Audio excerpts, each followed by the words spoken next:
Austin is with us right now on the Fan. What a day for Commanders fans. Marshon Lattimore traded to Washington at the deadline, one of the biggest splashes any team made today. What do you make of the move, Austin? Hey, what's going on, fellas? Good to be back on. Yeah, this is something that is on the administration side of football, something that I kind of have to watch from the sideline on.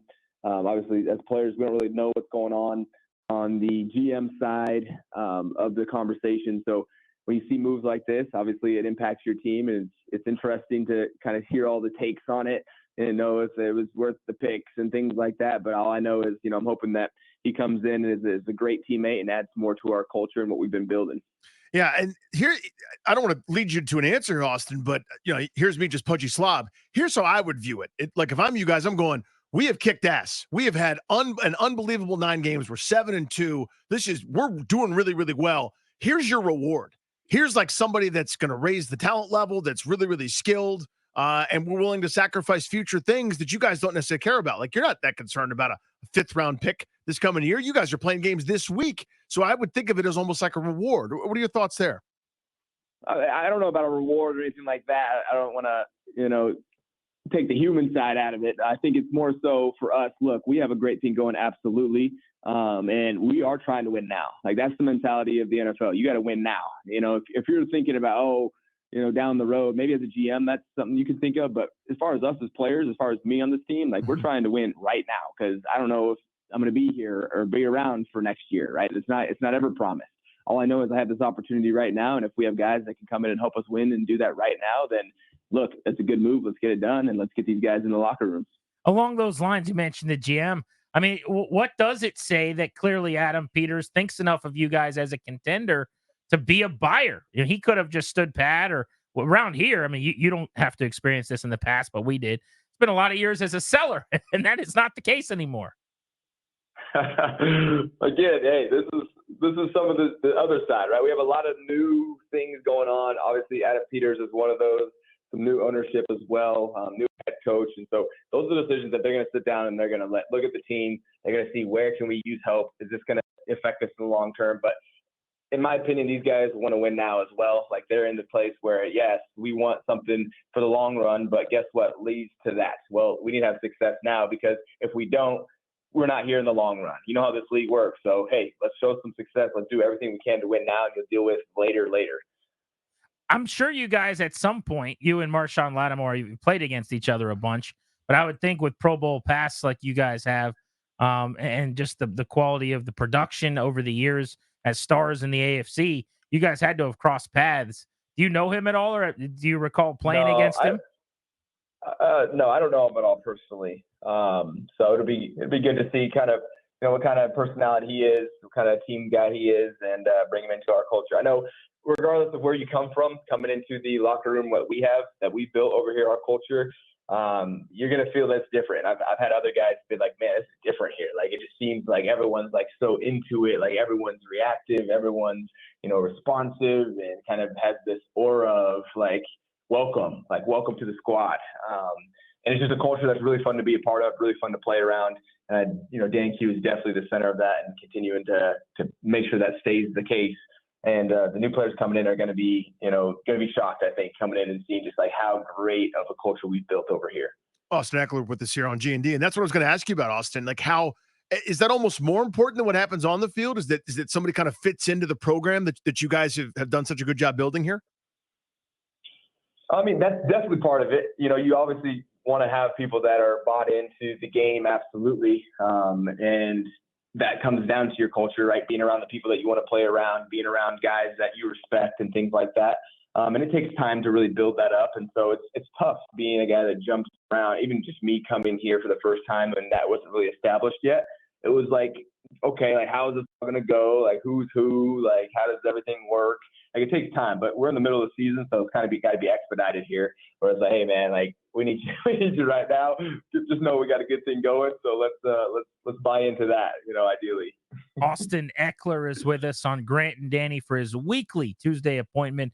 presented by IT Cadre. Let's go back to Sunday's win over the Giants, 27-22 victory at the Meadowlands. We find out about 90 minutes before the game, and we all saw the video of B-Rob after his workout talking with Dan Quinn, and they kind of make the decision he's not going to go. So soon thereafter, presumably, you get the word, and then your role changed a good bit because you were kind of bell cowing it in the first half, getting almost all of the work. When did you find out, and what changed for you in terms of the game plan versus the execution on Sunday of some of the play calls? Yeah, I think, for me anyway, like I always prepare like I'm going to be starting, whether Brian is here and he's starting or whether it's, me and him on the field, regardless, hey, Austin, I am starting. That's my mindset. Look at myself in the mirror. So I make sure I know every single role. I know all the spots I can be in. I'm split out wide. Sometimes I'm all over the place. So for me, it's a lot of studying, making sure I'm ready to go, regardless of what happens with the injuries or anything like that. Brian, obviously was a decision that was made. Hey, you're going to sit this one out this week. You get yourself healed up. And so for me, it wasn't really a mentality shift. I've been starting for the past 4 years in my career. So I've definitely been in that role before where you're starting out there. And even this year, I've been getting a lot of playing time, even though I maybe am not considered one on the depth chart, like definitely getting a considerable amount of time out there. So as far as the game plan change, I'm not really sure if it really changed at all. I think I'm capable of running a lot of the plays that we had in the game plan.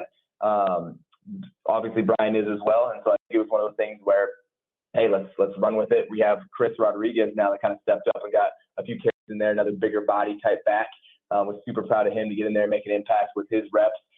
So it was cool to see, that rotation that we continue to go, because I know I really am thankful for that after the game, because my body always feels better after that. So it was good to see, even, with Brian, send this one out, that we were able to put together a win.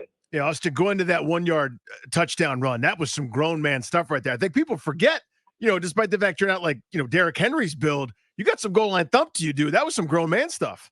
I've scored 71 touchdowns in my NFL career. So, there's a thing or two to being able to get into the end zone. And for myself, fortunately, I have a very strong lower body, good contact balance, and down in the goal line is definitely where that can show itself out. Because, there was kind of an unblocked guy in the hole. I was able to bounce off of him, bounce off another guy, stay up on my feet and get enough just to get that 1 yard. And so that's a lot of the touchdowns that I've had even over the past careers, down that 1-2 yard line, being able to run through contact, stay up. I have a low center of gravity, so people think they can just bump me up high and I'll fall over, but then they don't realize that I squat 600 pounds and like, oh, okay, well, he didn't go down. What the heck? And so it helps. It's advantage for me. Yeah, I was going to say, it's nice to have in your bag, the old 600-pound squat. Next possession, 4th and 1, 2-minute drill. Live when you get tackled, did you think you had it, that first down, or were you going, oh, that's close? Oh, no, I definitely thought I had it. I didn't even realize they were reviewing it. I came out because there was something going on with my knee. I had to make sure it was all right. And they're like reviewing it. And I was like, oh, what the heck? Like, because when I got down, like when I was down, I would like look down the line and I was well past it. But obviously you can't really tell when your knee hits the ground. And so you don't know when in that series of falling that you're actually down. And so for me, I had thought I had clearly got it, but apparently it was closer than it actually came out to be anyway. So regardless, hey, they gave it to us, so we'll take it.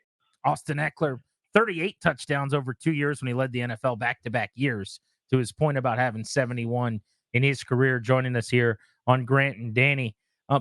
Kind of a weird question, but this is just my own observation. I want to know what you think about this. It seems to me like the way you guys rotate to an extent is like almost a hot hand thing. So like Brian Robinson a few weeks ago didn't play at all in the second half, and I'd imagine he was banged up, although he said he wasn't. But like you were basically the guy in the first half. And then in the second half, as you said, it became the Chris Rodriguez show, and he didn't really come off the field. There have been halves where Jeremy McNichols is getting all the work. More so than just like mixing everyone in when they're tired and coming on and off. Is that how they like to do it, or something to do with like the overall structure here this year with this staff? What's your thoughts on that? Yeah, there's a few layers of methodology in there. I know Coach Lynn is definitely about the hot hand, which he's even said those exact words. Like, if you have a hot hand, I'm gonna let you run. Right? You let these guys let them go. If they're hitting the holes, they're getting seams, like keep that going. You don't want to take that away from somebody. So he's definitely about that. But there's another layer on there as well of there's certain plays that are kind of schemed out for certain people sometimes, whether it's two backs, whether it's me on the field, whether it's someone else on the field. And so that also plays into the rotation. And we account for that, about having different types of body types, different skill sets in our backfield. So our scheme is also built around that. So that's where you see a lot of rotation. Is that, okay, this person's on this play. Hey, this person has the hot hand. Let's lead them in. You know, it might not be Brian. It might not be me. It might be someone, any of us. So it keeps a solid rotation of really of all of us. And as I mentioned, it really helps because, you know, if you're hot, like, let you run. It's great. Coach confident. Boom. I'm rolling today. It's my day. If not, hey, we're still cheering you on, but you're still going to get action because there's still plays that are called up for you that you're going to have to be in on. So it's great to see guys having success when they're hot that day, but also know that you're still going to be contributing as well. We had young Chris Rodriguez on the show for a few minutes yesterday, and we asked him about his big block that he had on the throw to Sinnott out in the flat. He had a great pass pro set. And he basically said, like, that was a play that he actually hadn't gotten to practice much at all. But he was joking that Anthony Lynn always says, if you need physical reps, like, you're in the wrong business, mental reps are enough. But he gave you the credit. He said, I've been watching Austin Ekeler on that similar concept, and he crushes it every time. And I kind of knew what to do based on that. I wonder, number one, I don't know if you have watched the film to the extent of, you know, what, when you weren't on the field, what was going on, but did you see the block he had and your thoughts on that he kind of gave you the credit for course. having him ready? Of course. I'm not closing my eyes when I'm not on the field. Like, I saw the block, of course, man. He went in there and chopped the heck out of 0. And no, it was a great block. Opened up a critical, third down pickup with Ben catching the ball running down the sideline. So, hey, when you're called upon, it's your opportunity. You got to make sure you capitalize on that, and that's what Chris did. And that's a perfect example of a guy that hasn't been getting a ton of reps. Took basically no reps the entire practice as far as with the first team, and then was called upon when it came to be his time. And it's one of those things where, hey, you stay ready, you don't have to get ready. But it's a lot easier said than done because having the physical reps definitely helps you, gather some muscle memory and some, thinking reps. So it's like, okay, I know where to go. Kind of, I can maybe tweak this that way. So yeah, I shout out to Chris for going out there, showing out, running that thing hard, and also picking up some key blocks. Definitely a big contributor there at the end, especially in the 4-minute drive, picking up some first downs and getting us into a place where we get into victory formation. Austin, overall, the Giants came into the game kind of having struggled against the run. And I actually thought for the first few quarters, they were doing a really good job, seemed very committed to slowing that ground game down. You guys ended up finishing, though, with some pretty good rushing totals, as we're sort of used to. Did you sort of know as the game was going, we're not getting them now, but we're going to get them? Like, did you have that feeling like you were going to wear them down and kind of impose your will that way? Well, when you go into a game, we obviously know, hey, this team has been struggling against the run. They obviously know that, so they know that we know that. They know that we're going to try to run the ball because if they were playing themselves, what would they do? They try to run the ball. That's how we think. So This is the chess match. Okay, so let's go out there. You never want to give up the run game, and we know that in our back pocket, Jaden has built-in run game even in the pass game, right? Because he can run and be explosive at any time. Not only that, but we also have him in our own run game as well. So our run game is very dynamic because it can be any play. It can be turned into a run play. So that's something that we account for as well, where it's like, hey, we're going to have a running game, but also we know our running game is also Jaden's feet when things start collapsing in the pocket, as they do time to time. And so for us going into, we want to continue to establish that because you don't want to be one-dimensional. You get really one-dimensional, you start to get a light box, and then all of a sudden now it becomes hard to pass. So you got to make sure you're able to complement it so you can continue to do play action, stuff like that. So it's this whole hodgepodge of making sure you stay balanced. Because you get one side, you get predictable, you have more opportunities for the defense to exploit you and stop you. So you can never really give up on the run game entirely until it's like, okay, we have to throw and get ourselves back and we need chunk plays.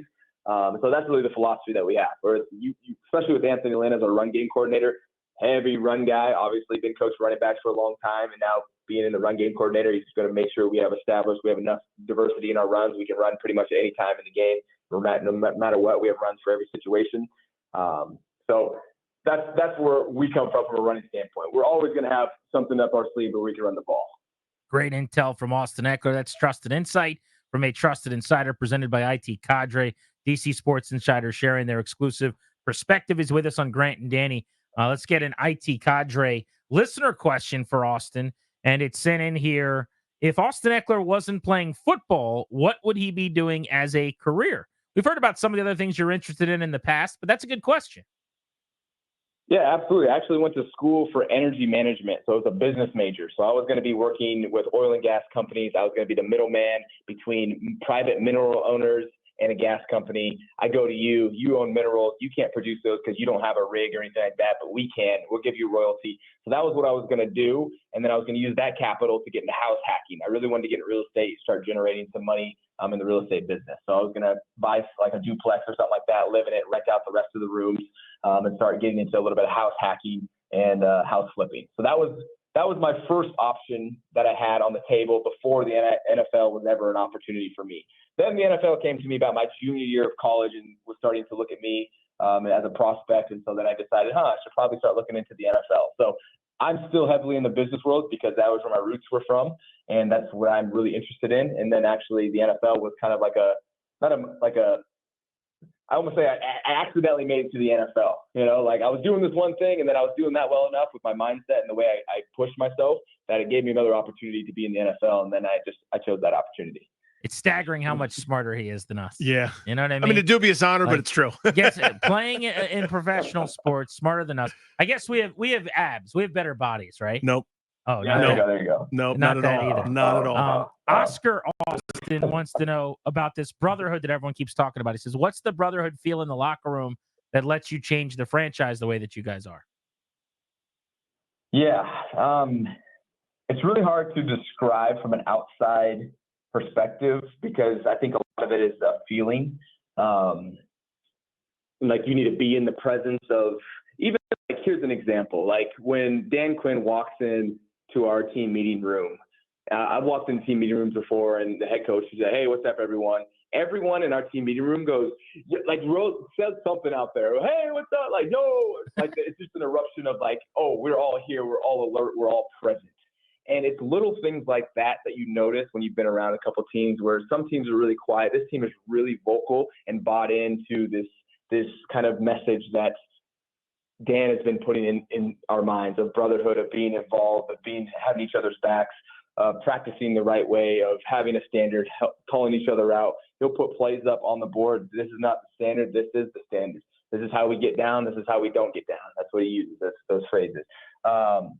Also giving us time, even especially like every single Thursday, we have this recovery time, but it's not just recovery time. It's also a time where all of our chairs are set up in a circle. So we're recovering, doing these leg boot things. You know, we're in the training room. We're all spending time around each other. And so spending that time around each other. Now, when I come into the building, I know that everyone just a little bit more because I spend a little bit more time with them. So it's just a great feeling to come in with a smile on my face, like knowing that, hey, like this is a great place to work. Like we're excited to be here. We're excited about our coaches, how they take care of us, how they allow us to spend time with each other and actually put the effort out there to make us have time in the schedule to spend time together. And then talk about on game day, hey, this is how it's got to go down. This is the level of standard because you still have a mentality, you still play a physical game. Yeah, it's all brotherhood, but when it comes down to game time, it's time to bring that brotherhood to the field.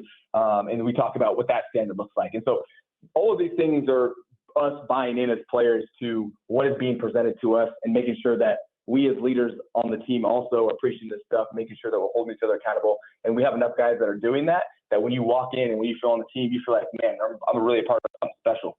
And so, like I said, a lot of it's a feeling, and it's about being around a lot of teams and feeling when it's not there and when it is there. And this brotherhood that we have here is very special. And then, it doesn't come around that often. So great place to be playing right now.